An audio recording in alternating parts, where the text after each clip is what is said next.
বিয়ের দিনই রাধার বয়স্ক স্বামীকে কেউ নির্মমভাবে খুন করে, আর এই নিয়েই ইনভেস্টিগেশন করতে চলে আসে ইন্সপেক্টর জটিল। তার তো সন্দেহ যায় রাধা এবং তার গোপন বয়ফ্রেন্ডের উপর। তার ধারণা এরা দুজনই হয়তো সম্পত্তির লোভে পড়ে বুড়োকে মেরে ফেলেছে, কিন্তু আসলেই কি তাই, নাকি এই খুনের পেছনে রয়েছে আরো ভয়ঙ্কর কোনো রহস্য? এখন এটাই দেখার পালা, ইন্সপেক্টর জটিল কি পারবে তারই নামের মতো জটিল এই কেসটার রহস্য সমাধান করতে। সেটাই দেখবো আজকের গল্পে। মুভির নাম রাত আকেলি হ্যায়। শুরুতেই দেখা যায় একটা লোক দুজন মানুষকে খুন করে ফেলে, তা খুব ভয়ঙ্কর ভাবে। তারপরই সে চুপচাপ সেখান থেকে চলে আসে, যেন এটা কোনো ব্যাপারই না। আর এই ভয়ঙ্কর খুনের পরই গল্পটা চলে আসে 5 বছর পর। দেখা যায় একটা অনুষ্ঠান চলছে, সবাই যার যার মতো ব্যস্ত। এখানে একজন মহিলা তার ছেলের সম্পর্কে কথা বলছিল। সে আসলে তার বিয়ে দেওয়ার জন্যই উঠে পড়ে লেগেছে, তাই সে তার ছেলের ছবি সবাইকে দেখাতে থাকে যে তার জন্য একটা উপযুক্ত পাত্রী পাওয়া যায় কিনা। আর ইনি ছিল ইন্সপেক্টর জটিল যাদবের মা। সে যখন এসব করছিল তখনই জটিল চলে আসে, আর এসব দেখে বলতে থাকে, মা তুমি এগুলো কি করছো বলো তো? এটা আমার কলিগের বিয়ে, আর এখানে এসেও তুমি আমার বিয়ে নিয়ে পড়ে আছো, প্লিজ এসব বাদ দাও। তার মা তখন বলে, তো আমি আর কি করব, ভালো করে একটা ছবি তুলতে পারতি তুই, তাহলে তো যে কোনো মেয়ে দেখেই তোকে পছন্দ করে নিত। না ভালো একটা ছবি তুলিস, না কাউকে জোটাতে পারিস, কিছুই হয় না তোকে দিয়ে। আসলে মাদের যা কথা তাই সে বলতে থাকে। যাক, তো মা ছেলে এখানে কথা বলছিল, তখনই সেখানে আসে মিস্টার মিশ্রা, আর জটিলের মাকে বলে, ও আপনি এসেছেন, আমাদের সবার তো বিয়ে করা শেষ, এখন তো টিমে আপনার ছেলে একাই ব্যাচেলার আছে। জটিলের মা তখন বলে, সে যদি একটা মেয়েকে দেখে পছন্দ করে তাহলে আপনাদেরকে আমিও ইনভাইট করতে পারতাম, কিন্তু সে তো সেটাও করে না। আমার কি জ্বালা হয়েছে বলুন তো। জটিল এসব শুনে বলে, উফ মা, হয়েছে, এসব এখন বন্ধ করো তো, আর আমি আসছি, কাজ আছে। তো তারপরে বাড়ি আসার পর জটিল তার মাকে রেগে মেগে বলতে থাকে, তো কিরকম মেয়েকে আমার ছবি দেখালে? হ্যাঁ শুনি, আমাকে অপমান করতেই তুমি এভাবে বাইরে যাও তাই না? সারাক্ষণ সবাইকে আমার ছবি দেখিয়ে বেড়াচ্ছ, আর যাকে ছবি দেখালে সে কি আমার পছন্দ হওয়ার মতো, সেটা কি একবার চিন্তা করেছো? তার মায়ের সব শুনে বলে, তো কি চাই আর তোর? যেই অবস্থা এখন একজন মেয়ে জুটছে না, সেখানে তোর এত বাছাবাছি। জটিল তখন বলে, মা আমি চাই ভদ্র নম্র একজন মেয়ে, যে অনেক ভালোভাবে চলবে, ঘর আর বাইরের তফাৎটা বুঝবে, আর আমার সংসারটাও আলোকিত করে রাখবে, আর সবচেয়ে বড় কথা তাকে হতে হবে চরিত্রবান। তার মা এসব শুনে বলে, তুই তো এখন পর্যন্ত একটা মেয়েও খুঁজে পেলি না, আর আমি যাদেরকে দেখি তাদেরকে আবার তোর পছন্দ হয় না। তো এভাবেই যদি চলতে থাকে তাহলে তো তুই কোনো মেয়েই পাবি না এই দুনিয়ায়, তখন না আজীবন তোকে ব্যাচেলার হয়ে জীবন কাটাতে হয়। জটিল বলে, দেখো মা, আমার খুব বেশি ডিমান্ড নেই, আমি শুধু একটা চরিত্রবান ভালো মেয়ে চাই, এতটুকু হলেই হচ্ছে। এটা কি খুব বেশি চাওয়া? তো এখন সে যেই হোক আমার তাতে কিছুই যায় আসে না, খুব বেশি সুন্দর না হলেও চলবে, কিন্তু ভালো অবশ্যই হতে হবে, বুঝলে? তার মা এসব শুনে বলে, শোন, এত পরিকল্পনা করে বিয়ে ভালোবাসা এসব হয় না। আমার তো মনে হয় জীবন যার সাথে সহজভাবে চলবে সেই ভালো জীবন সাথী। জটিল বলে, আমি আমার কথা বলে দিয়েছি মা, তুমি আর এই বিয়ে বিয়ে করে আমার মাথাটা খারাপ করো না তো, এসব আমার ভালো লাগে না, এমনিতেও আমার অনেক কাজ থাকে। তো তারা কথা বলছিল, তখনই এসিপি স্যার কল করে, আর তার কল পাওয়ার সাথে সাথেই জটিল দ্রুত বেরিয়ে পড়ে কাজে। সে তার কাজের প্রতি অনেক বেশি সৎ। এরপরে দেখা যায় জটিল চলে আসে একটা বাড়িতে, আর এখানেই একটা মার্ডার হয়েছে। এই বাড়ির মালিক ঠাকুর রাঘবীর সিং মারা গেছে। পুরো বাড়ি তো স্তব্ধ হয়েছিল, আর জটিলকে এখানে নিয়ে এসেছিল তার ব্রাদার ইন ল রামেশ। তো জটিল এই বাড়ি দেখে বলতে থাকে, কি ব্যাপার, এখানে কি কোনো অনুষ্ঠান ছিল নাকি, এত সাজসজ্জা? রামেশ বলে, হ্যাঁ ছিল তো, আজ তো ওই রাঘবীরেরই বিয়ে ছিল যার আজ মার্ডার হয়েছে। জটিল বলে, বিয়ে ছিল মানে?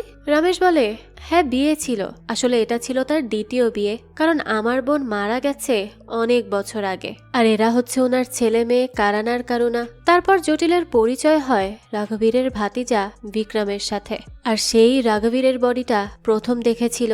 জটিলের তখন বিক্রমকে একটু সন্দেহই হয়, কিন্তু সে তাকে খুব একটা বেশি কথায় জড়ায় না। এরপর সে সোজা চলে আসে রাঘবীরের বডি দেখতে।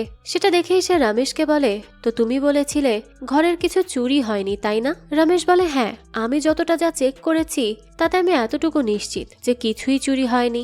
জটিলের পর বিক্রমকে বলে, তো তুমি কখন বডি দেখেছিলে, কয়টার দিকে, একটু বলতে পারবে? বিক্রম বলে, হ্যাঁ আমি 12টা থেকে 12:30 মধ্যেই বডিটা দেখেছিলাম, কারণ আমার বাগদত্তাকে এমজি রোডে ড্রপ করতে যাই আমি, আর যখন ফিরে আসি তখনই তার এই অবস্থায় বডিটা দেখতে পাই। এ কথা শুনে জটিল বলে, কোন সময় গিয়েছিলে বললে? বিক্রম বলে, এই তো 9:30টাতে। এরপর জটিল জিজ্ঞেস করে, আচ্ছা তো আর ফিরলে কখন? বিক্রম জানায়, এই তো 11টা থেকে 11:15-তে। জটিল তখন বলতে থাকে, কিন্তু এমজি রোডের দূরত্ব তো এখান থেকে 15 থেকে 20 মিনিটের মাত্র, তাহলে তুমি এত সময় কোথায় লাগালে? এ ব্যাপারটাই তো বুঝতে পারছি না, একটু ক্লিয়ার করে বলো। বিক্রম তো এই প্রশ্ন করাতে একদম চুপ হয়ে যায়। তখনই রমেশ বলে, আসলে বিয়ের সিজন চলছে তো, তাই রাস্তাঘাটে প্রায় সময়ই জ্যাম ধরে থাকে, সেজন্যই হয়তো তার দেরি হয়েছে।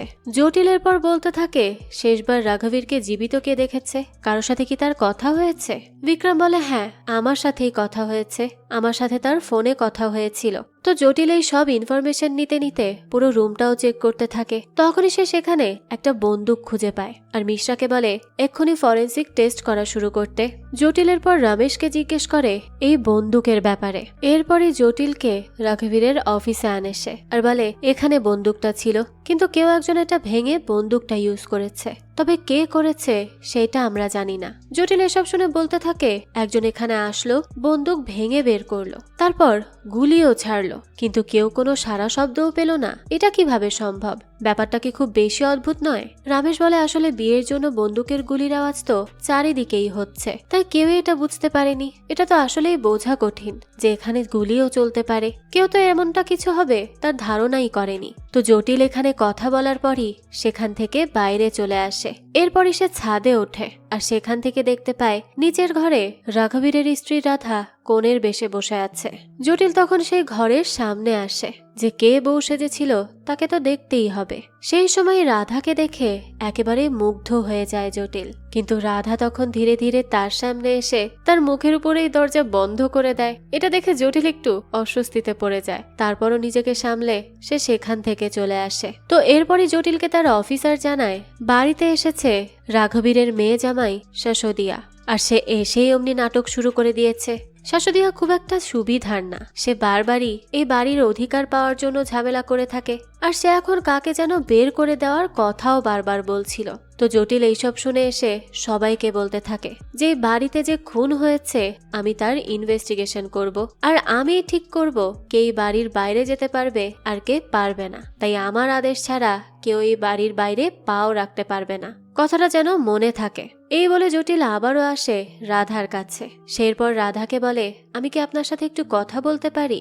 রাধা বলে, দেখুন আমি এখন কারো সাথে কথা বলতে চাই না। জটিল তাও বলতে থাকে, আমার সাথে এখানে কথা না বললেও থানায় গিয়ে হলেও কিন্তু কথা বলতে হবে। এই কথা শুনে রাধা বলে, ঠিক আছে তাহলে লেডি কনস্টেবল নিয়ে আসুন, আমি যাচ্ছি থানায়। তখন জটিল বলে, আমার লেডি কনস্টেবলের সাথে পরে দেখা করে নিও, তবে আপাতত আমার সাথে কথা বলো। আমাকে বলো তুমি কোথা থেকে এসেছো। তারা কথা বলছিল, তখনই দেখা যায় এই বাড়ির কাজের মেয়ে চুন্নি বলতে থাকে উনি একাই এখানে থাকতেন, উনি একজন এতিম, তার কোনো ফ্যামিলি নেই, তাই এখানেই থাকতেন। জটিল এসব শুনে বলে, আমি এটা বলিনি, অবশ্যই সে কোথাও আগে থাকতো, আকাশ থেকে তো আর কেউ পৃথিবীতে পড়ে না। তো রাধা তুমি বলো বিয়ের আগে তুমি কোথায় ছিলে? রাধা জানায়, রাঘবীর সিং এর সাথেই ছিলাম। জটিলের পর চুন্নিকে বলে, এক গ্লাস পানি আনো তো। এই বলে সে তাকে এই জায়গা থেকে সরাতে চায় আর রাধার সাথে আলাদা করে কথা বলতে চায়, কিন্তু রাধা বলে, চুন্নি তুমি যাবে না, থাকো এখানে। কিন্তু জটিলের তো এটা পছন্দ হয় না, তাই সে চুন্নিকে বলে, যাও বলছি। চুন্নিও তখন তার কথা শুনে সেখান থেকে চলে যায়। তখন জটিল রাধাকে বলে, তো তুমি ছিলে তার মিস্ট্রেস তাই তো, আর এখন বাড়ির মালিক হয়ে গেলে, আর এ কারণেই তোমাকে ঘিরে বাড়িতে এত রাগারাগি চলছে, কেউ তোমাকে পছন্দ করছে না শুধুমাত্র এই কারণে, এখন বুঝতে পারছি। রাধা তখন বলে, দেখুন আমি আপনাকে কোনোভাবেই হেল্প করতে পারবো না, কারণ আমি কিছুই জানি না, তাই দয়া করে আমার কাছে কোনো আশা রাখবেন না। জটিল এসব শুনে বলে, দেখো কথা কম বলো, আর আমরা আবারও দেখা করব, তখন চুপচাপ সত্যিটা বলে দিবে। এই কথা বলে জটিল নিচে চলে আসে। রাধা তখন চুন্নির হাতে একটা নোট পাঠায় জটিলের কাছে। জটিল তো কিছুই বুঝে উঠতে পারে না। এরপরই সে বাড়ি এসে দেখে সেখানে লেখা চাম্বালের বাঘিনী। এখান থেকে দৃশ্য চলে যায় 5 বছর আগে। দেখা যায় জটিল এক ট্রেনে ছিল, সে কোথাও একটা যাচ্ছিল, সেখানেই সে একটা হুট করে ওড়না খুঁজে পায়। তখনই একজন লোক হন্তদন্ত হয়ে এসে বলে, আমার মেয়ে কি তাহলে ঝাঁপ দিয়ে দিল? মরে গেছে নাকি পালিয়ে গেছে কে জানে, কিছুই তো বুঝতে পারছি না। জটিল এই কথা শুনেই তখন সেই মেয়েকে খুঁজে বের করে, আর দেখা যায় সেটাই রাধা। রাধা আসলে এই ট্রেন থেকে ঝাঁপ দিতে নিচ্ছিল, এটা দেখে তো রাধার বাবা তাকে অনেক বকাঝকা করতে থাকে। সে সময় জটিল লোকটাকে বলে, আমি তার উপর নজর রাখছি, আমি ইন্সপেক্টর, তাকে আমি কোনোভাবেই ঝাঁপ দিতে দিব না, চিন্তা করবেন না, আমি হচ্ছে সাব ইন্সপেক্টর জটিল। তো এরপরই এখানে জটিলের পরিচয় হয় রাধার সাথে। আর তখনই জটিল তার সাহস দেখে তাকে বলেছিল, তুমি তো দেখছি চাম্বালের বাঘিনী। কারণ সে কোনোভাবে জানতে পেরেছিল তার বাড়ি চাম্বালে। আর এই ব্যাপারটা জটিল ভুলে গেলেও রাধা ভুলে যায়নি। 5 বছর পর রাধা তাকে এই চিরকুট দেওয়াতে তার এবার সবকিছু মনে পড়ে যায়। বর্তমানে আবারও জটিল আসে রাঘবীরের ঘরে পুরো ঘরটা চেক করতে। এখান থেকে সে বেশ কিছু জিনিসের ছবিও তুলে রাখে, যাতে করে এই মার্ডার কেসটা ইনভেস্টিগেশনে সুবিধা হয়। তখনই বাইরে রাধার চেঁচামেচি শোনা যায়। আর এটা শুনেই সে বাইরে এসে দেখে কারণ তার সাথে ঝগড়া করছে। জটিল তখন রাধাকে রুমে আটকায় আর কারণকে এক থাপ্পড় মেরে দেয় একজন মেয়ের সাথে এরকম ব্যবহার করার জন্য। এরপরই দেখা যায় শাশুদিয়া রেগে জটিলকে বলতে থাকে, এই তোর সাহস কিভাবে হয় ঘরের ছেলের গায়ে হাত তোলার? জটিল বলে, তো কি করবো আর? তার সাহস হয় কি করে বন্দুক নিয়ে আসার? বেশি বাড়াবাড়ি করলে কিন্তু সবকটাকে জেলে ভরে রেখে দিব, মনে থাকে যেন। তখন রবি অর্থাৎ শাশুদিয়া বলে, তুই বেঁচে থাকলে তবেই না জেলে ভরবি? আমি এখনই কল করছি রাজা ভাইকে, দেখ তারপর তোর কি হয়, বুঝবি মজা। জটিল তখন এসব শুনে খুবই রেগে যায় আর বলে, কল কর, তুই যাকে কল করবি কর, আমিও দেখি সে আমার কি করতে পারে। রবি এরপর রাজাকে কল করে আর বলে, আরে ভাই দেখো না, এই পুলিশ সকাল থেকে এসে গুন্ডামি করছে আমাদের বাড়িতে, এমনকি সে তো কারণের গায়েও হাত তুলেছে। এত সাহস তার কি করে হয়? তুমি এই অফিসারের একটা ব্যবস্থা করো তো, তাকে একটা উচিত শিক্ষা দাও। কিন্তু জটিলের তো এসবে কিচ্ছুই যায় আসে না। এরপরই সে চলে আসে রাধার ঘরে আর বলতে থাকে, তো আমাকে মনে ছিল তোমার? কত বছর হয়েছে? রাধা বলে, যতই হোক তাতে কি যায় আসে। জটিল বলতে থাকে, তো তুমি এখানে কিভাবে আসলে? রাধা বলে, দেখো মা মারা গিয়েছিল, তারপর থেকে বাবা আর আমাকে তার কাছে রাখেননি, আমাকে বিক্রি করে দেয়। জটিল এই কথা শুনে বলে, তো পালাতে পারলে না? রাধা বলে, হ্যাঁ একবার চেষ্টা তো করেছিলাম, কিন্তু বেশি দূর যেতে পারিনি। আর তাছাড়া কোথায় বা যেতাম, দুনিয়াটা অনেক বেশি খারাপ। আর আপনি যেহেতু পুলিশ, তাই আপনি তো অবশ্যই জেনে থাকবেন যে দুনিয়া কতটা খারাপ। আর এসব শুনে জটিল বেশ ভালো করেই বুঝতে পারে যে সেদিন রাধা ওরকম কেন করছিল, 5 বছর আগে সে কেন পালিয়ে যেতে চাইছিল, অথচ সেই তো তাকে ধরে তার বাবার হাতে তুলে দিয়েছিল। ব্যাপারটা মনে করে তার খারাপই লাগে, কিন্তু সেই নিয়ে কিচ্ছু বলে না। সে শুধু এটা বলতে থাকে, দেখো আমি পুলিশ তাই বলছি, যদি তুমি কোনো ভুল কাজ করে থাকো তাহলে বলে দাও, আর যদি তুমি তাকে খুন করে থাকো বা কাউকে দিয়ে খুন করিয়ে থাকো সেটাও আমাকে বলো, কারণ মিথ্যা বলে কিন্তু তুমি বাঁচতে পারবে না। রাধা এসব শুনে বলে, আমি পাগল না যে তাকে মারার চক্করে নিজের জীবনকে আরো বেশি খারাপ করব। এমনিতেই আমার জীবনটা এলোমেলো হয়ে রয়েছে, তার মধ্যে আমি কেন আরেকজনকে মেরে আমার জীবনটা একেবারে তছনছ করতে যাব? জটিল তখন বলে, তাই তো বলছি, আমাকে সত্যি বলে দাও আর আমার উপর ভরসা রাখো। রাধা তখন বলে, বিশ্বাস ভরসা তো আমি আমার বাবাকেও করিনি, আর আপনি আমার কেউ হন না, আপনি না আমাকে হেল্প করতে পারবেন আর না আমি আপনার কাছে কিছু আশা করছি, তাই আমাকে বিরক্ত না করলেও হবে। জটিল বলে, আজে বাজে কথা বলা বন্ধ করে সত্যিটা আমাকে বলো, কারো উপর সন্দেহ থাকলে সেটাও বলো। রাধা বলে, আমি তো এই বাড়ির সবাইকে সন্দেহ করি, কারণ রাঘব কারো প্রতি কেয়ার করতো না আর তাকেও কেউ কেয়ার করতো না। জটিল তখন বলতে থাকে, তো তোমাকে মালিক বানিয়ে গিয়েছে সে, তোমার জন্য তো নিশ্চয়ই সে কেয়ার করতো। তখন রাধা তার গায়ের দাগগুলো দেখায়, অর্থাৎ সে তাকে এখানে ধরে এনেছিল কিন্তু দিনরাত তার উপর অত্যাচার করত। এসব দেখে জটিল বলে, আচ্ছা ঠিক আছে আমি বুঝতে পেরেছি, তবে আমি তোমার থেকে পরবর্তীতে কোনো ছল চাতুরি কিন্তু সহ্য করব না, তাই আগে থেকেই সাবধান করে গেলাম। এরপরই সেখান থেকে জটিল আসে রাজার সাথে দেখা করতে। রাজাকে রাবি বলে, দেখো ভাই, এই পুলিশ কিচ্ছু করতে পারবে না, একে বদলে অন্য কাউকে কেসটা দাও, তাতে যদি কোনো সুরাহা হয়। রাজা তখন জটিলকে বলে, আমি একটা কথা বলতে চাই, রাঘবীর মারা গেছে কিন্তু মালিক করে গেলেন ওনার এক মিস্ট্রেসকে, যার কারণে এই পরিবার তো এখন সম্মানহানি হওয়ার পথে, তাই বলছি যা করতে হবে জলদিই করতে হবে। জটিল বলে, আমিও একটা কথা বলে দেই, যে পরিবারে মেয়ে বেচা কেনা হয় সেই পরিবারের আবার সম্মানহানির কি ভয়? অর্থাৎ সে এটা দ্বারা এটাই বুঝিয়েছে যে রাঘবীর রাধাকে কিনে এনেছিল। তো এরপর সে বলে, যাই হোক আমি এই কেসটা ইনভেস্টিগেশন করছি, তাই এটা আমার দায়িত্ব আসল অপরাধীকে ধরা, আর আমি আমার কাজ খুব ভালো করেই জানি। তো মিস্টার রবি, আপনি একটু কম বুঝলেও চলবে, বুঝতে পারলেন? কারণ খুনি ধরার কাজ আমার, আপনার না। তাছাড়া আমি কাউকেই ভয় পাই না, তাই আমাকে পরবর্তী সময় ফালতু ফালতু ভয় দেখানোর বোকামিটা না করলেও চলবে। এই বলেই জটিল চলে যায়। রবি তখন রাজাকে বলে, দেখলে তুমি, দেখলে এই পুলিশের কত অহংকার, এইভাবে আমাদের সাথে ইগো দেখিয়ে কথা বলে, কত বড় সাহস। জটিলের তো কিছু যাই আসে না, সে ওখান থেকে চলে আসে ফরেন্সিক রিপোর্ট জানতে। ডাক্তার জানায় রাঘবীরের মৃত্যু হয়েছে 10টা বা 11টার দিকে। কেউ একজন তাকে শুট করে তারপর সেই বন্দুক দিয়েই মাথায় আঘাত করেছে। জটিল বলে, আর মৃত্যুর ঘণ্টাখানেক আগে তার কথা হয়েছিল বিক্রমের সাথে। খুন হয়, গুলি চলে, কিন্তু বাড়ির এত এত মানুষ থাকা সত্ত্বেও কেউ টু শব্দটা পায়নি। কে হতে পারে খুনি? ডাক্তার বলে তার বডি দেখে আর খুন করার স্টাইল দেখে মনে হচ্ছে তার উপর কেউ খুব বেশি রেগেছিল আর সেটারই প্রতিশোধ নিয়েছে। তো এসব শুনে জটিল পরে রেস্টুরেন্টে আসে অফিসার নন্দুর সাথে কথা বলতে। নন্দু বলে, আপনার মতে খুনি কে হবে বলুন তো? জটিল বলে, এটা নিশ্চিত খুনি তার ফ্যামিলির মধ্যেরই কেউ হবে, কারণ ভেবে দেখো 11টার মধ্যে সব শান্ত হয়ে যায়, গান বাজনা সবই শান্ত হয়, তখন এই ক্যাবিনেট ভেঙে বন্দুক বের করা হয়, গুলিও চালানো হয়, তাকে মারধরও করা হয়, একটা সময় তাকে খুন করে ফেলা হয়, কিন্তু বাড়ির কেউ টু শব্দটা পায়নি। এটা কিভাবে সম্ভব? ব্যাপারটা কি একটু বেশি রহস্যজনক নয়? নন্দ বলে, তাহলে হয়তোবা খুন হয়েছে এর আগে 10টার দিকে।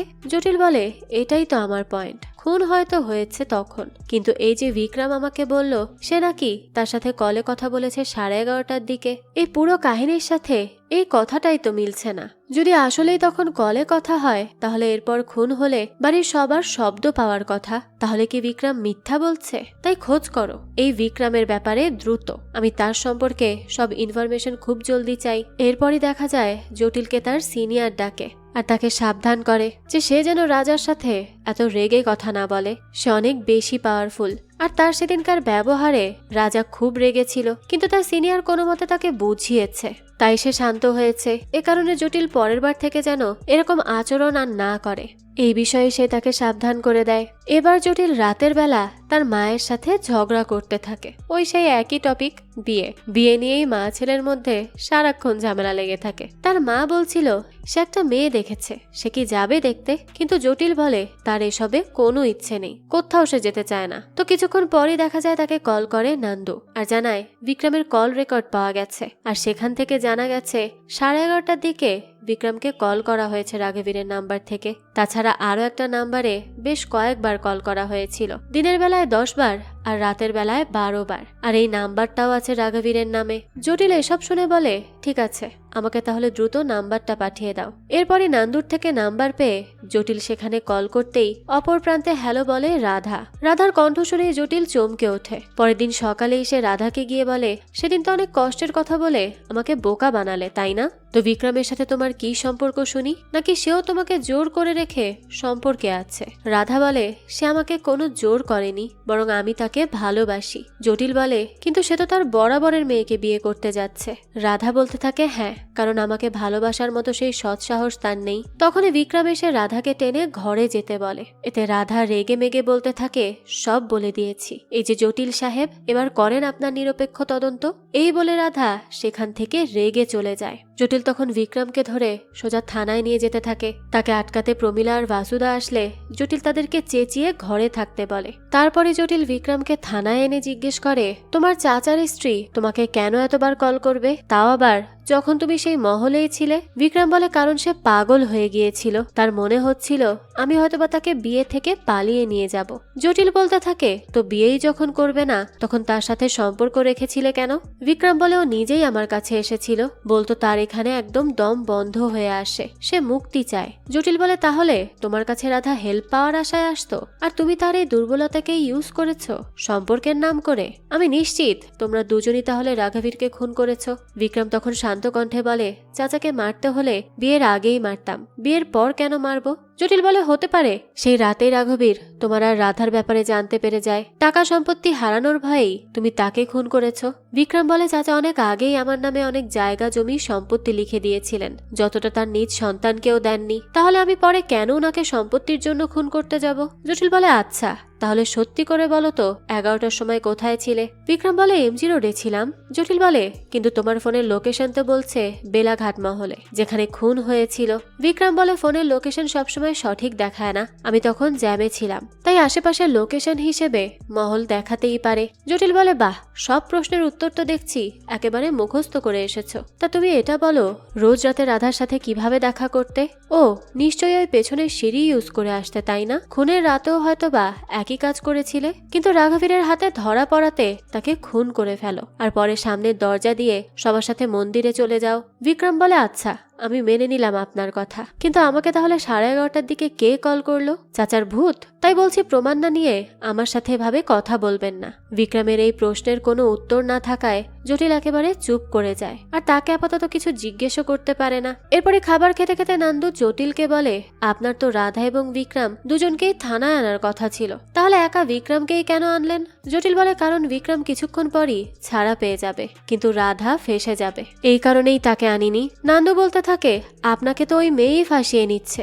জটিল বলে, দেখো, সে আমার দিকে ফিরেও তাকায় না, তাই এসব বলো না। নান্দু বলে, এটাই তো তার ফাঁদ, সে আপনাকে ইগনোর করে যাচ্ছে যেন আপনার আগ্রহ তার দিকেই যায়, আর আপনি যেন তার সাইডেই থাকেন, বুঝতে পারলেন? এরকম মেয়েরা সব পারে। জটিল বলে, শোনো, আমরা এখানে খুনের তদন্তে নেমেছি, কার চরিত্র কেমন সেটা খুঁজতে আসিনি। তাই বলছি, এসব আজে বাজে চিন্তা রেখে কেসে মনোযোগ দাও। আর রাঘবীরের ফোনে কি তার ফিঙ্গারপ্রিন্ট ছিল সেটা জানাও তো। নান্দু বলে, যেখানে ঘরের কিছুতেই ফিঙ্গারপ্রিন্ট নেই সেখানে ফোনে কিভাবে থাকবে? জটিল বলে, হ্যাঁ, এটাই তো সন্দেহের বিষয়। রাঘবীরের ফিঙ্গারপ্রিন্ট ফোনে থাকলে তো কিলারের প্রবলেম হওয়ার কথা না, কারণ বিক্রম বলেছিল মারা যাওয়ার আগে তার কাছে কল গিয়েছে রাঘবীরের ফোন থেকে। তাহলে কিলার রাঘবীরের ফোন থেকে রাঘবীরের এই ফিঙ্গারপ্রিন্ট কেন মুছে রাখবে? তবে আদৌ কি কলটা রাঘবীর করেছিল, নাকি এটাও কিলারের কোনো পরিকল্পনা? হয়তোবা কিলার কল করেছিল রাঘবীরের ফোন থেকে, তাই সে ফিঙ্গারপ্রিন্ট সেখান থেকেও মুছে রেখেছে। তো এই কেসে অনেক কিছুই হওয়া সম্ভব। তো এরপর জটিল আবারও সেই বিয়ের ভিডিওটা দেখে,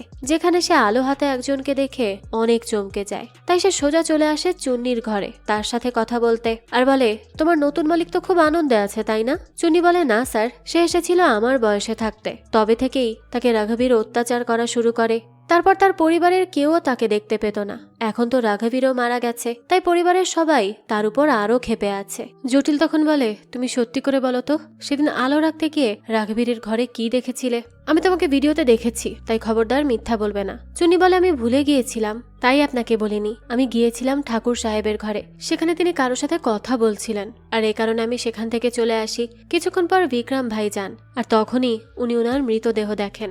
জটিল বলে, মিথ্যা বলছো তুমি, তুমি সেখানে গিয়ে ওনার মৃতদেহ দেখেছিলে, আর ফেরার পথে তোমার হাত থেকে পড়ে মোমবাতিটা ভেঙে যায়। তাহলে বলো, কি দেখেছিলে সেখানে? কে খুন করছিল তাকে? বিক্রম, তাই তো? চুন্নি তখন চুপ করে থাকে। জটিল বলে, চুপই থাকো, তুমি আর রাধা মিলে বিক্রমকে বাঁচাবে, কিন্তু পরে দুজনেই ফেসে যাবে, এই কথাটা মনে রেখো। চুন্নি বলে, স্যার, আমি যদি সত্যি বলি তাহলে তারা আমাকেও মেরে ফেলবে। জটিল বলে, আমি বলছি তো, তারা তোমার কিছুই করতে পারবে না, আমি রক্ষা করব তোমাকে। চুন্নি বলে, না স্যার, আপনি পারবেন না, তারা আমার বাবাকেও গায়েব করে ফেলেছে। বাবাকে ফেরার পথে কি যে করলো আজও জানি না, পুলিশ পর্যন্ত কিচ্ছু করলো না। জটিল তখন বলে, কেন তোমার বাবাকে তারা মারতে চাইলো? কারণটা কি? চুন্নি বলে, জানি না, কিন্তু আমি আর আমার বাবার দেখা পাইনি। আমার দাদি আজও সেই অপেক্ষাতেই আছে। জটিলের পর থানায় এসে সেই কেস ফাইলটা খুঁজতে থাকে, আর সে সেটা খুঁজে পেয়েও যায়। চুন্নির বাবার নাম ছিল রামদীপ। তার মিসিং ডায়েরিতে লেখা আছে সে কল করে বলেছিল 2 ঘন্টার মধ্যেই পৌঁছে যাবে, অর্থাৎ সে কানপুরের আশেপাশে ছিল। আমি 2 ঘন্টা দূরত্বের সব থানায় কল করেছি। আকবরপুর থানায় রাঘবীরের গাড়ির মতো দেখতেই একটা গাড়ির অ্যাক্সিডেন্ট কেস করা হয়েছিল, তাও আবার ড্রাইভারের মৃত্যুর পরের দিন। আর এই দেখো, গোয়ালিয়র এবং কানপুরের মাঝামাঝি হচ্ছে আকবরপুর। তখনই জটিলের সিনিয়র কল করে আর বলে, গতকাল বিক্রমের সাথে যে আচরণ সে করেছে তার জন্য রাজার কাছে গিয়ে সরি বলতে। জটিল বলে, স্যার, আমাকে বিক্রম বলেছিল সে এমজিতে রাতে ছিল, কিন্তু আপনার লোকেশনে দেখেছি সে মহলে ছিল। তাছাড়া তার বাড়ির কাজের মেয়েও কিছু জানে। সময় লাগবে, কিন্তু আমি সত্যিটা ঠিকই বের করব। আর সে যে রাঘবীরের প্রথম স্ত্রী এবং তার ড্রাইভারের ডাকাতির কারণে খুন হয়, এটা কি সত্যি? আমার মনে হচ্ছে এখানে কিছু ভুল রয়ে গেছে, কারণ এই কেসে না গাড়ি ছিল না লাশ। এবার জটিল আসে আকবরপুর থানায়, আর সেখানে সে সেই গাড়িটা চেক করে, আর সেখান থেকে একটা লোগো পায় সেই ট্রাকের। এই লোগো দেখে সে একটা ফ্যাক্টরিতে আসে, আর এসেই জানতে পারে এই ফ্যাক্টরির মালিক কোন এক এমএলএ। জটিল এখানের একজন লোক জাহাঙ্গীরকে বলতে থাকে এই কারখানার যে মালিক তাকে বলবে আমার সাথে দেখা করতে। তো জটিল চলে যাওয়ার পরই জাহাঙ্গীর পোস্টারটা টেনে ধরে আর দেখা যায় সেটা রাজার, অর্থাৎ এই কারখানাটা তারই। জটিল পরে দেখা করে রাজার সাথে। রাজা বলে আমি শুনেছি তুমি আমার কারখানাতে গিয়েছিলে। জটিল বলে হ্যাঁ, রঘুবীরের স্ত্রী সম্পর্কে কিছু জানার জন্য।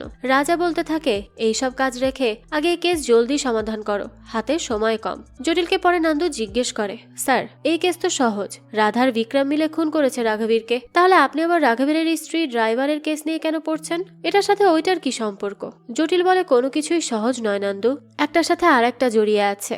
কারণ রাঘবীরের স্ত্রীকে কোনো ডাকাত দল মারেনি, বরং তার গাড়িতে ট্রাক দিয়ে ধাক্কা দেওয়া হয়। আর এটার সাথে জড়িয়ে আছে রাজা নিজে। তাই আমাকে জানতে হবে রাঘবীরের ইতিহাস, তাকে কেন কেউ খুন করতে চাইবে। তো এটা বের করতে পারলেই আমি এই কেসের জট খুলতে পারবো। এরপরে জটিল আসে রাঘবীরের মেয়ে করুণার কাছে। করুণাকে জটিল বলে তোমার বাবা কিরকম মানুষ ছিলেন?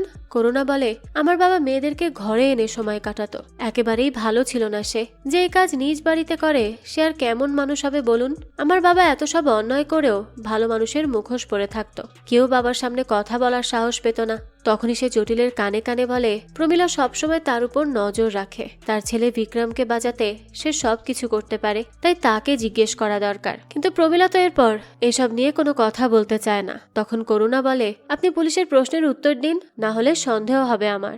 এবার প্রমীলা বসে কথা বলতে। জটিল বলতে থাকে আপনারা তো আগে এখানে থাকতেন, তাহলে হঠাৎ করে অন্য কোথাও থাকার কথা কেন ভাবলেন? প্রমীলা তখন এই কথা এড়িয়ে যায় আর বলে রাজা ভাই তোমাকে সুযোগ দিচ্ছে, না হলে কিন্তু তোমার খবর ছিল, আর বেশি দিন এইভাবে তদন্ত করতেও তুমি পারবে না। জটিলের পর বাসুদাকে বলে তুমি তো আগে এখানেই থাকতে, তাহলে চাচা মারা যাওয়াতে কষ্ট নেই? বাসুদা বলে আমি বেশিরভাগ সময়ই বোর্ডিং এ থাকতাম, তাই চাচার প্রতি আমার কোনো টান ছিল না, তাই এই শোকের অভিনয় করা আমার পক্ষে সম্ভব নয়। জটিলের পর চুন্নিকে বলে আমি তোমার বাবার কেসের তদন্ত শুরু করেছি, খুনিকে খুব জলদিই ধরা হবে, তবে তার বদলে আমাকে তোমার হেল্প করতে হবে। এরপরে সে রাধাকে প্রশ্ন করতে যায়। তখন রাধা বলে আমি তো আপনাকে সবই বলে দিয়েছি, তাহলে আর কি জানতে চান? জটিল বলে রাঘবীর তোমাকে আর বিক্রমকে কখনো কি সন্দেহ করেনি? রাধা বলে না করেনি, আর যদি করতো তাহলে আজ আমার লাশ পেতেন সেই ঘরে। জটিল বলতে থাকে এই বাড়িতে আর কে আছে যে রাঘবীরকে খুন করতে পারে? রাধা বলে হয়তো বা এমন কেউ যার রাঘবীরের উপর আমার থেকেও বেশি ঘৃণা এবং আমার থেকেও বেশি সাহস ছিল তাকে মারার, তবে আমার চোখে এমন কেউ নেই এখানে। অন্যদিকে চুন্নির দাড়ি দেখে তাদের বাড়ির দরজায় নক করছে জাহাঙ্গীর, হয়তোবা তাদেরকে শেষ করতেই তার আগমন। এদিকে জটিল মহলে কারেন্ট যাওয়ার পর একটা হসপিটালের রিপোর্ট পায়, যা ছিল গোয়ালিয়র হসপিটাল থেকে। বৃষ্টি চলে আসায় জটিল বেশি সময় নষ্ট করে না, দ্রুত নিজের বাড়ি ফিরে আসে। দৃশ্য চলে যায় পরদিন সকালবেলা। জটিল গিয়ে দেখে চুন্নির লাশ পাওয়া গেছে। এটা দেখে সে একটু অবাক হয়ে যায়। এরপরই ফরেন্সিক রিপোর্ট থেকে জানানো হয় তার গলায় হাতের ছাপ পাওয়া গেছে, সম্ভবত কেউ তাকে গলা চেপে খুন করেছে। জটিলের পর নান্দুকে বলে সেই জাহাঙ্গীর নামের লোকটাকে এক্ষুনি ধরো, তাকে ধরে কয়েকটা দিলে তবে সব সত্যি কথা পেট থেকে বেরিয়ে আসবে। নান্দের পর গাড়ি থেকে নেমে জটিলকে বলে আপনি আসল খুনি রাধাকে না ধরে একবার জাহাঙ্গীর তো একবার রাজা করছেন, এসব কেন করছেন? আপনি কি এই সব করছেন ওই বাজে মেয়েটার জন্য? তার জন্য কি পাগল টাগল হয়ে গেলেন নাকি?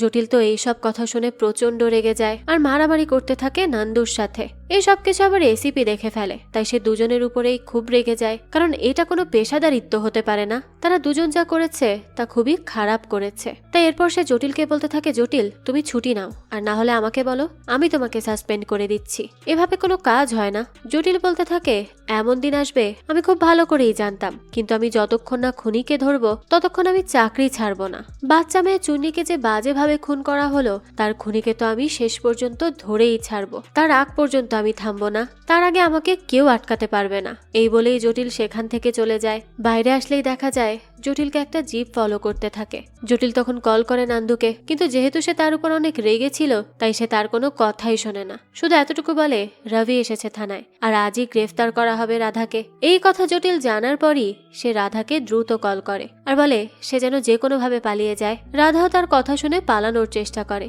কিন্তু ততক্ষণে বাড়ি চলে আসে রবি। রাধা তখন আবারও নিজেকে রুমে লক করে ফেলে, তবে কিছুক্ষণ পরই দেখা যায় সেখানে চলে আসে জটিল আর রাবিকে আচ্ছা মতো মেরে রাধাকে নিয়ে পালায়। পালাতে পালাতে তারা একটা সময় একটা ট্রেনে গিয়ে উঠে পড়ে। ওইখানেই রাধা আর জটিলকে ফলো করছিল জাহাঙ্গীর। সেও তখন সেখানে চলে আসে। জটিলকে জাহাঙ্গীর অনেক মারধর করতে থাকে আর বলতে থাকে, তুই যে খুনের কেসের তদন্ত করতে বের হলি, সেই খুনের সাথে এখন তোকেও খুন করে রেখে দিব, দেখবো তখন তোর খুনের রহস্যকে বের করে। এইসব বলে সে জটিলকে মারতেই যাচ্ছিল, কিন্তু তখনই রাধা পেছন থেকে এসে তার পিঠে চাকু বসিয়ে দেয়, যার ফলে জাহাঙ্গীর সাথে সাথে জটিলকে ছেড়ে দেয়। আর জটিল তখন জাহাঙ্গীরকে মারধর করে সত্যি জানতে চায়। তবে এদের লড়াইয়ের এক পর্যায়ে চলন্ত ট্রেন থেকে জাহাঙ্গীর নিচে পড়ে যায়। এটা দেখে তো তারা দুজনেই একেবারে হতভম্ব হয়ে বসে থাকে যে এটা কি হয়ে গেল, কিন্তু কিছুক্ষণের মধ্যেই নিজেদেরকে তারা সামলে নেয় আর এখান থেকে এসে নামে একটা জায়গায়। পরে রাধা তাকে নিয়ে আসে একটা বাড়ির সামনে। সেখানে নক করতে একজন লোক তাদেরকে ভেতরে নিয়ে আসে। পরদিনই রাধা জটিলকে জানায় এই জায়গায় সে একমাত্র রাঘবীরের সাথেই আসতো, তাই এই বাড়ির কেউ কাউকে কিছু বলবে না। অন্যদিকে আবার চুনির ফরেন্সিক রিপোর্টে নখের মধ্যে চামড়া পাওয়া যায়, অর্থাৎ সে প্রাণে বাঁচতে খুনির গায়ে আঁচড় দিয়েছিল আর সেখান থেকেই চামড়ার কিছু অংশ সেখানে ঢুকে গেছে। নান্দু খেয়াল করে জাহাঙ্গীরের হাতেও নখের দাগ আছে, আর এটা দেখার পরই তো তার সন্দেহ এখন জাহাঙ্গীরের উপর আরো বেশি জোরালো হয়। অন্যদিকে জটিল রাধার ব্যাগ থেকে একটা বিয়ের ওড়না বের করে, যেখানে সেই একই পুঁথি ছিল যে পুঁথি জটিল রাঘবীরের ঘরে পেয়েছে। তখনই রাধা আসে ওষুধ নিয়ে। জটিল বলে, তাহলে খুনের রাতে তুমি সেই ঘরে গিয়েছিলে? রাধা কোনো কথা না বলেই সেখান থেকে চলে যাচ্ছিল। তখনই জটিল তাকে ধরে বলে, তাহলে তুমি আর বিক্রম মিলেই রাঘবীরকে খুন করেছিলে, আর তার মধ্যে চুন্নিও মিলিত ছিল বলে তাকে তোমরা খুন করেছো ধরা পড়ার ভয়ে, তাই না? জটিল তো বিশ্বাসই করতে পারছিল না যাকে বাঁচাতে সে এত কিছু করলো সেই কিনা আসল খুনি। রাধা বলে, হ্যাঁ আমি মিথ্যা বলেছিলাম, আমি ভেবেছিলাম বিক্রমের কোনো সাহস নেই আমার প্রতি তার ভালোবাসা সবাইকে জানানোর, কিন্তু বিয়ের সময় বিক্রমকে তার বাগদত্তার সাথে দেখে আমি বুঝতে পারি আসলে সে তো আমাকে কখনো ভালোই বাসেনি। তাই বিয়ের পরই রাধা যখন বিক্রমকে কল করেছিল তখন বিক্রম কল ধরেই বলেছিল পরে কথা বলছি, এই বলেই সে কল কেটে দেয়। এর কিছুক্ষণ পরই আবার রাধা কল করে আর জানায় সে আজই রাঘবীরকে সমস্ত সত্যিটা বলে দিবে। এই কথা জানার পর তো বিক্রম দৌড়ে বাড়ি চলে আসে। সে আর এক মুহূর্ত দেরি না করে দ্রুত মেইন সুইচ বন্ধ করে দেয় আর সোজা গিয়ে রাধাকে ধরে আর তাকে বলতে থাকে এইসব করো না। রাধা বলে, কেন কেন করব না? তুমি আমাকে নিয়ে আজ পালাবে বলেছিলে, আমাকে স্বপ্ন দেখিয়েছিলে, কোথায় সেসব এখন? সব ভুলে গেছো? বিক্রম এগুলো শুনে বলে, আমি তোমাকে নিয়ে যাব কোথায় শুনি? আমার কোনো জায়গা আছে নাকি যে তোমাকে আমি সেখানে নিয়ে রাখবো? তার চেয়ে ভালো তুমি এভাবে এখানেই থাকো, তোমার একটা ভালো লাইফ হবে, বোঝার চেষ্টা করো। রাধা বলে, চুপ করো, তুমি আমাকে ধোকা দিয়েছো, সুযোগের সৎ ব্যবহার করেছো, ভালোবাসার নাম করে দিনের পর দিন আমাকে ব্যবহার করে গেছো, তাই আমি আজ সব সত্যি রাঘবীরকে বলেই ছাড়বো, তারপর দেখছি তোমার কি হয়। আমার তো জীবন শেষই, তাই আমি আর কোনো ভয় পাই না, কিছুতে ভয় পাই না, যা হবে দেখা যাবে। তখনই দেখা যায় রাঘবীরের ঘরের দিকে রাধা চলে যায় আর তখন তাকে আটকাতে পেছন পেছন বিক্রমও চলে আসে। তবে সেই সময় তারা দুজন কিছু একটা দেখে থমকে যায়। আসলে তারা গিয়ে দেখে সেখানে আগে থেকেই মরে পড়ে আছে রাঘবীর। আর ঠিক ওই সময় আলো নিয়ে চুন্নি ঘরে চলে আসে আর এই দৃশ্য দেখে। বিক্রমের পর রাধাকে নিজের রুমে চলে যেতে বলে আর বলে সে সবকিছু সামলে নিবে। রাধাও তখন আর কি করবে, সেখান থেকে দ্রুত চলে যায় রুমে। আর চুন্নিকেও সে কিছু একটা বলে যা রাধা জানে না। এবার বর্তমানে রাধা জটিলকে বলে, আমি তারপর এ ব্যাপারে কাউকে বলিনি, কারণ কেউ আমাকে কখনো বিশ্বাসই করতো না, এসব বললে উল্টো আমাকেই সন্দেহ করত। তারা এসব নিয়ে কথা বলছিল তখনই জটিলকে নান্দু কল করে আর বলে, আপনার সন্দেহই ঠিক, চুনিকে রাজার লোকেরাই মেরেছে, কারণ তার লোকের হাতে নখের দাগ দেখা গেছে। জটিল এসব শুনেই সেখান থেকে রাঘবীরের প্রথম স্ত্রীর ভাই রমেশের কাছে যায়। রাঘবীর তাকে সেই মেডিকেল রিপোর্ট দেয় আর বলে, আপনার বোন অ্যাবর্শন করাতে কেন গিয়েছিল? রমেশ বলে, এসব কি বলছেন, অসম্ভব, এমন কিছু তো কখনো হয়নি। জটিল বলে, আপনার বোন এত রাতে কানপুরের উদ্দেশ্যে কেন রওনা হয়েছিল? রমেশ বলে, সেটা আমি জানি না, তবে সেই রাতে একটা কল এসেছিল, দিদি আমাকে কিছু না বলেই তখন চলে যায়। এরপর কল করলে আমি শুধু ট্রেনের শব্দ শুনতে পাই, আর কিছুই আমার কানে বাজে না। এসব শুনে জটিল বলে, সে গাড়িতে করে গেলে ট্রেনের শব্দ আসলো কোথা থেকে? রমেশ বলে, আমিও তো সেটাই বুঝতে পারিনি। জটিলের পর রাঘবীরের বাংলোতে চলে যায়। চৌকিদার বলে, আমাকে ম্যাডাম বলে রেখেছিলেন রাঘবীর স্যার কোনো মহিলা নিয়ে আসলে সাথে সাথে ওনাকে জানাতে, আমি সেটা করেও ছিলাম। জটিল তখন জিজ্ঞেস করে সে রাতে সে কার সাথে এসেছিল। এসেছিল। চৌকিদার জানায়, আমি তো চিনি না আর জানিও না। প্রায় সময় রাঘবীর স্যার মেয়ে নিয়ে এখানে থাকতে আসতেন। জটিল তারপর সেই ঘর চেক করে মেয়ের কিছু ছবি পায় আর বাথরুমে একটা স্কুলের ব্যাচ পায়। জটিল সেই স্কুলে গিয়ে দেখে 2014 সালের জায়গায় কোনো নাম নেই। জটিল তখন সেই মেয়ের সব ইনফো বের করে। তারপরই সে শর্মা নার্সিং হোম থেকে বাইরে চলে আসে আর নান্দুকে কল করে। এরপর সে বলতে থাকে চুনির বাবার কেসের কপিটা কবে করা হয় সেই ডেটটা তাকে বলতে। এই কাজ শেষে জটিল বসে বসে আবারও রাধা আর রাঘবীরের বিয়ের ভিডিওটা দেখছিল। ভিডিও দেখার সময় সে কিছু একটা খেয়াল করে আর তখনই নান্দু কল করে বলে স্যার বলেছেন রাধাকে নিয়ে যেতে রাজার কাছে। জটিল বলে ঠিক আছে তেমনই করো। রাধাকে এরপর সেখানে নিয়ে আসলে জাহাঙ্গীর আসে আর ওই সময় সেখানে জটিলও চলে আসে। এবার তাদের মধ্যে হয় তুমুল ফাইট, অনেক গুলি বর্ষণও হয়, যার ফলে একটা গুলি ছুঁয়ে চলে যায় রাধাকে, কিন্তু সেটা তাকে আর আঘাত করতে পারে না।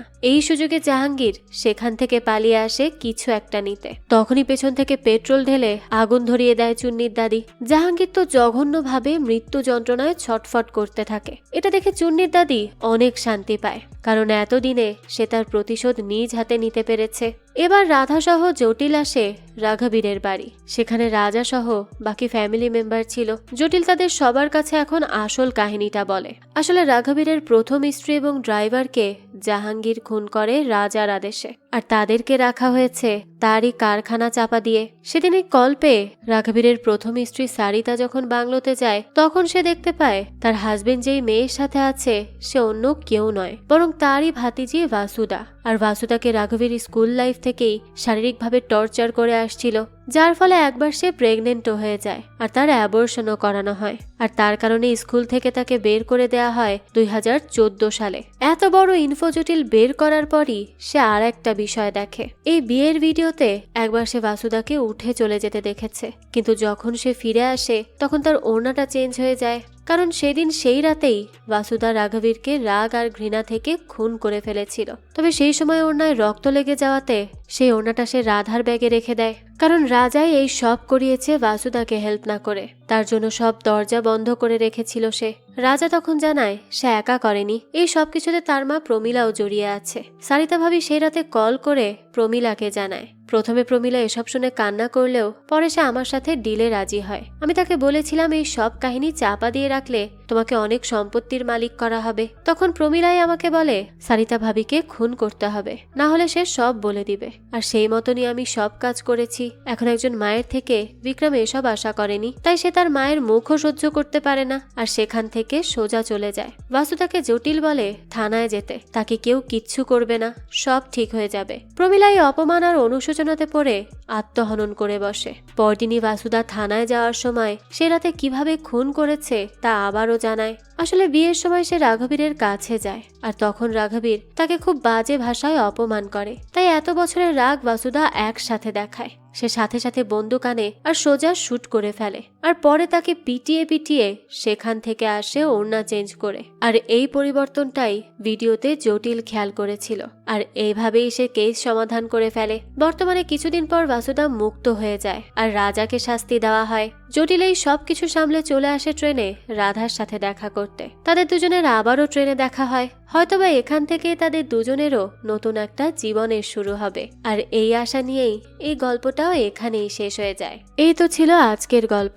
এই গল্পটা আপনাদের কাছে কেমন লেগেছে সেটা অবশ্যই আমাদেরকে কমেন্ট করে জানাবেন। যদি এতটুকুও ভালো লেগে থাকে তাহলে একটি লাইক দিয়ে যাবেন। আর হ্যাঁ, আমাদের এই চ্যানেলে কিন্তু প্রতিনিয়তই নতুন নতুন ভিডিও আপলোড করা হয়। সেই সব ভিডিওর আপডেট পেতে আমাদের চ্যানেলটিকে সাবস্ক্রাইব করে বেল আইকনে অল দিয়ে রাখতে কিন্তু ভুলবেন না। আর একটা কথা, আমাদের সকল ভিডিওর আপডেট পেতে জয়েন করতে পারেন আমাদের হোয়াটসঅ্যাপ চ্যানেলে, লিংক ডেসক্রিপশন বক্সেই দেয়া আছে। আজকে তাহলে এই পর্যন্তই, আবারও হাজির হব নতুন কোনো ভিডিও নিয়ে। সেই পর্যন্ত সবাই ভালো থাকবেন আর আমাদের চ্যানেলের সাথেই থাকবেন। ধন্যবাদ।